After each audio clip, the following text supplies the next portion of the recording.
Welcome to the Man X Factor. I'm Man X. Thank you for joining me whenever you are watching this. Thank you. For those of you that don't know, this is for a school project, but it's also kind of something I've always wanted to do. So I'm doing it, right?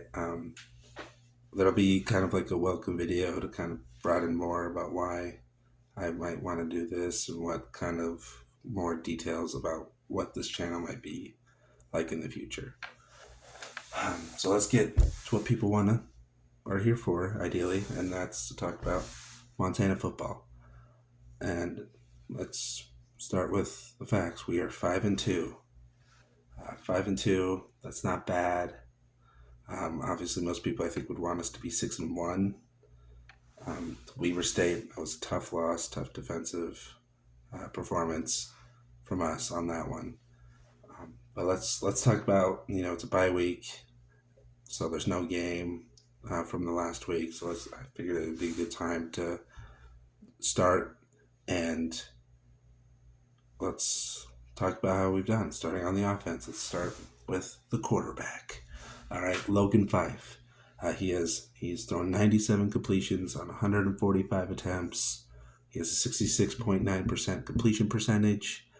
He's thrown 1,142 yards, 9 touchdowns, 0 picks.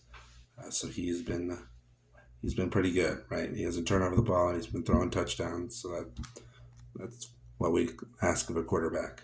He's also done a little bit of running, right? 31 carries, 58 yards. He's got 4 touchdowns. And most of those came in our last game against Northern Arizona. So he's got 13 touchdowns total so far on the season.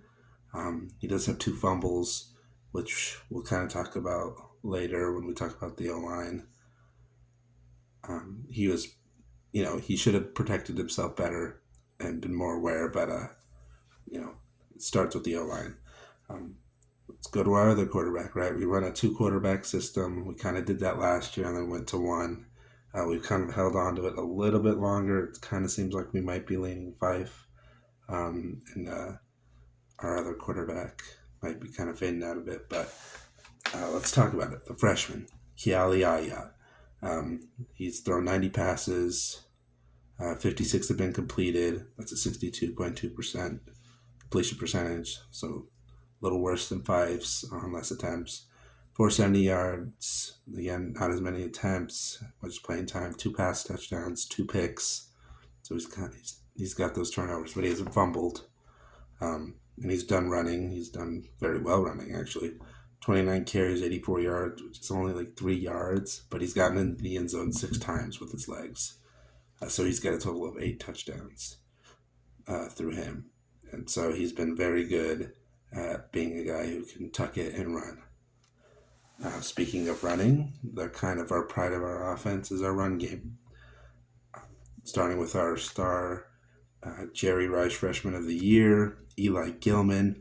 He's got 82 carries, 710 yards, which is 16th in the entire FCS, and 10 touchdowns, which he is tied for 8th in the entire FCS. He's 8.7 yards a carry, which means every time he touches that ball, he's predicted to go 8.7 yards. And that is first in the entire FCS football. So he has been phenomenal, right? 101 yards per game, which is 18th in the FCS in terms of yardage. And he's got 9 catches, 110 yards, and 1 touchdown so far. But, he's putting his body on the line, and he isn't in every play. We've kind of gone to a 2 running back system. It's kind of always how we've been. He's been splitting carries with our other running back, Nick Osmo. Who's got 83 carries. So one more. He's got 534 yards and 3 touchdowns, and he's averaging 6.4 yards a carry, which is 21st in the FCS. So he's also doing pretty good anytime he touches that football. He does have a fumble, but 1 fumble in 83 carries isn't terrible. He's only human. He's got 12 catches, 78 yards, and 1 touchdown.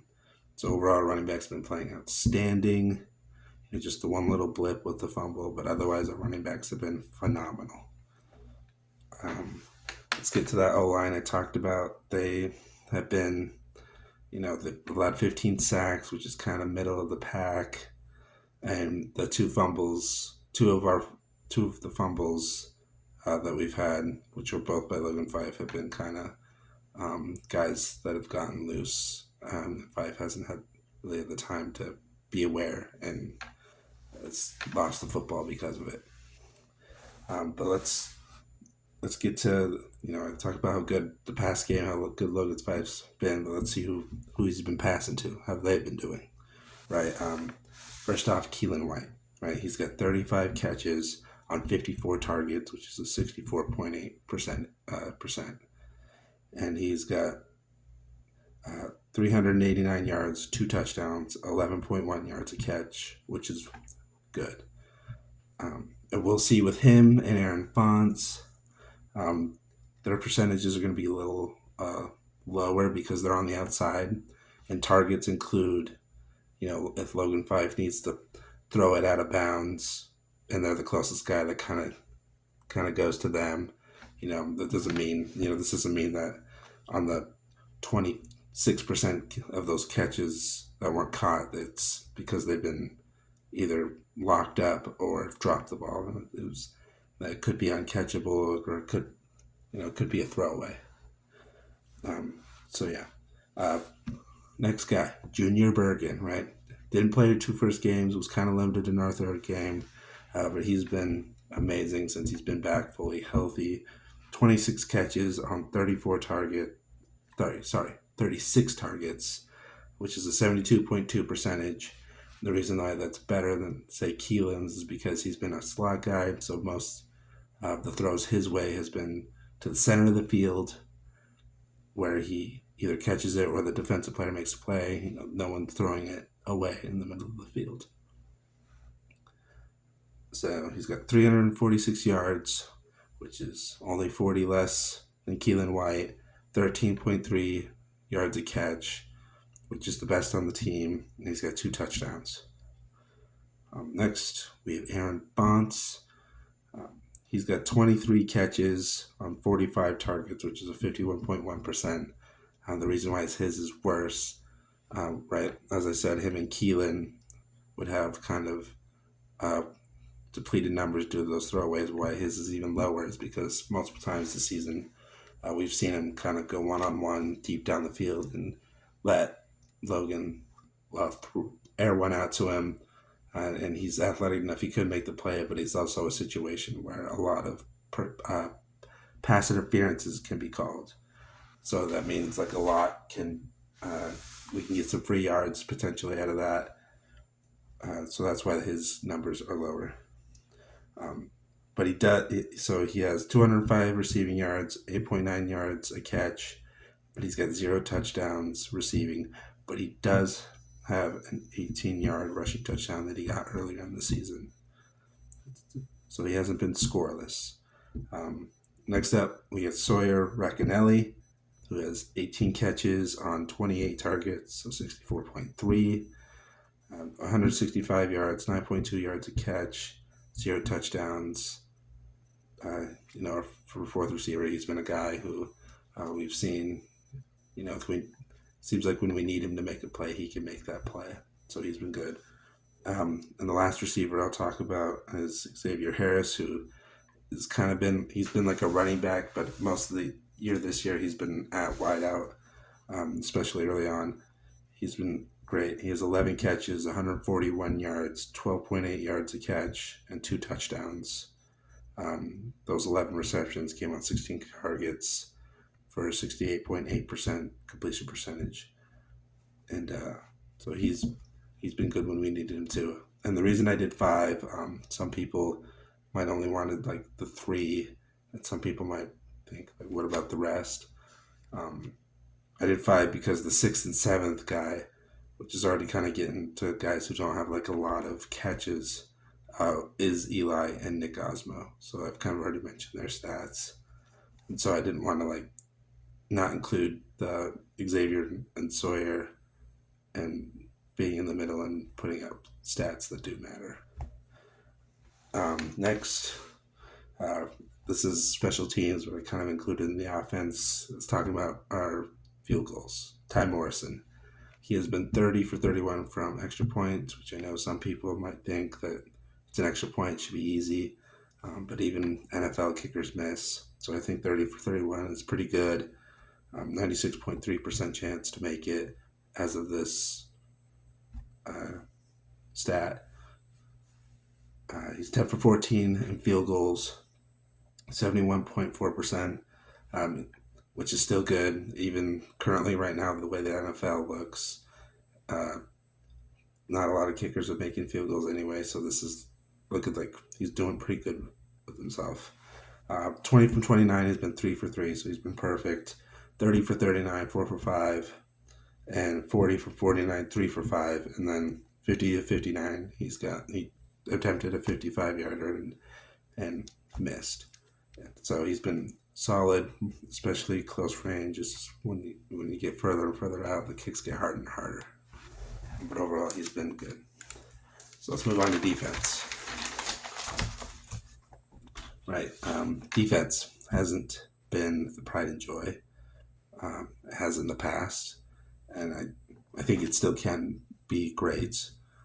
But it just hasn't looked that way, right? Giving up 46 points to West Carolina, 55 points to Weber State, and both of those games were at home when it's supposed to be like impossible to score in our stadium, especially through recent years. So it hasn't been the easiest. But we have playmakers. We've been playing well in some regards, right? Ryan Terrell, he's got 55 tackles. Total tackles on the season, which is about 8 per game, and he's got a sack. Riley Wilson has 41 total tackles, 2 sacks, and some people who know Riley, he's kind of one of those faces of our defense. They kind of mean like only 2 sacks, but he does get pressure a lot, but a lot of the times this season, the quarterback's been able to get out and throw the ball away. So he hasn't gotten to it as much as I'm sure he would like or any of us would like, but he's been right there getting in the face. And then our other linebacker, Vi Cajo, who's got 40 tackles. So that linebacker unit has been doing very, very well at kind of when they get the opportunity to tackle, they've been capitalizing and kind of stopping it at that second level. Let's talk secondary. Ronald Jackson, 37 tackles. That's 4th on the team. But he leads the team in solo tackles with 26. All 26 of those are stuff he did on his own without any assistance. He has 1 forced fumble. Trevin Gradney, he's only got 1 pick, which for kind of our standard we have, it seems low. But he's got 6 passes deflected, so he's been getting his hand in and really being a pester, being an annoyance for those guys. Jackson Lee, 32 total tackles at safety, and Krishan Gordon has 2 passes deflected, so they've been good at safety. Just kind of staying on top of guys and whatnot. And then we go to our defensive line. Our defensive line has been here and there. But we've had, not here and there, we've had people come in and out, right? There hasn't been a lot of substitutions. But there's been one guy who's been amazing. He's been star of this team so far this year, and that's Hayden Harris. He's 7.5 sacks, which is tied for second in the entire FCS. He's got a pick, 3 forced fumbles, and a total of 9.5 tackles for loss.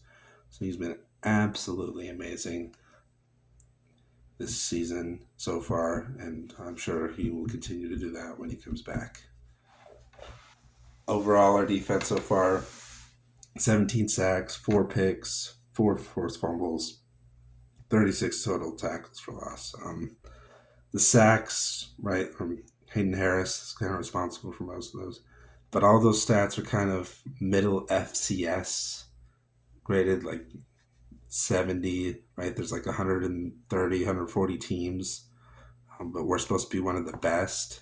So for having those kind of grades, one of the teams that says was supposed to have one of the best defenses in the FCS, they have not.